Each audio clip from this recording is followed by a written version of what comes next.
आज की कहानी का शीर्षक है भक्ति। एक बार लक्ष्मी और नारायण धरा पर घूमने आए। कुछ समय घूमकर वो विश्राम के लिए एक बगीचे में जाकर बैठ गए। नारायण आंख बंद कर लेट गए। लक्ष्मी जी बैठ नज़ारे देखने लगी। थोड़ी देर बाद उन्होंने देखा एक आदमी शराब के नशे में गाना गाते जा रहा है। उस आदमी को अचानक ठोकर लगी तो उस पत्थर को लात मारने और अपशब्द कहने लगा। लक्ष्मी जी को बुरा लगा। अचानक उसकी ठोकरों से पत्थर हट गया। वहाँ से एक पोटली निकली। उसने उठाकर देखा तो उसमें हीरे जवाहरात भरे थे। वो खुशी से नाचने लगा और पोटली उठाकर चलता बना। लक्ष्मी जी हैरान हुई। उन्होंने पाया ये इंसान बहुत झूठा, चोर और शराबी है। सारे गलत काम करता है। इसे भला ईश्वर ने कृपा के काबिल क्यों समझा। उन्होंने नारायण की तरफ देखा मगर वो आंखें बंद किए मग्न थे। तभी लक्ष्मी जी ने एक और व्यक्ति को आते देखा। बहुत गरीब लगता था मगर उसके चेहरे पे तेज और खुशी थी। कपड़े साफ मगर पुराने थे। तभी उस व्यक्ति के पाँव में एक बहुत बड़ा सूल यानी कांटा घुस गया। खून के फव्वारे बह निकले।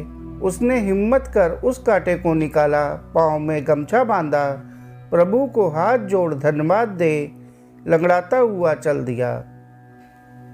इतने अच्छे व्यक्ति की ये दशा उन्होंने लक्ष्मी जी ने पाया कि नारायण अब भी आंखें बंद किए पड़े हैं मज़े से।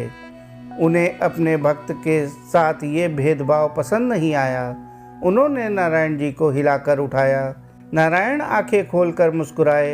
लक्ष्मी जी ने उस घटना का राज पूछा तो नारायण ने जवाब में कहा, लोग मेरी कार्यशैली नहीं समझे। मैं किसी को दुख या सुख नहीं देता। वो तो इंसान अपनी करनी से पाता है। यूँ समझ लो मैं एक अकाउंटेंट हूँ। सिर्फ ये हिसाब रखता हूँ कि किसको किस कर्म के लिए कब और किस जन्म में अपने पाप और पुण्य का क्या फल मिलेगा।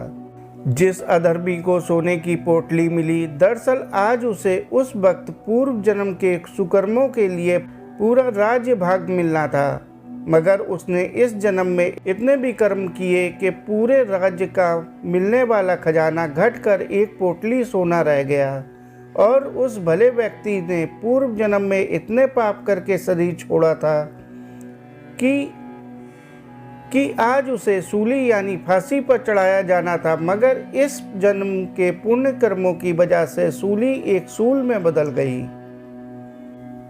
अर्थात ज्ञानी को कांटा चुभे तो उसे कष्ट होता है, दर्द तो होता है, मगर वो दुखी नहीं होता। दूसरों की तरह वो परमात्मा को नहीं कोसता, बल्कि हर तकलीफ को प्रभु इच्छा मान इसमें भी कोई भला होगा मानकर हर कष्ट सहकर भी परमात्मा को धन्यवाद करता है।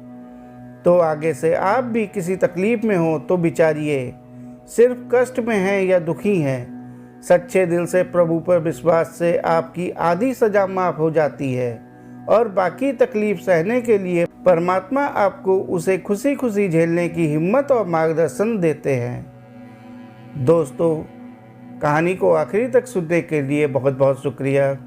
कहानी अच्छी लगी हो तो कहानी को लाइक और चैनल को सब्सक्राइब कर लें।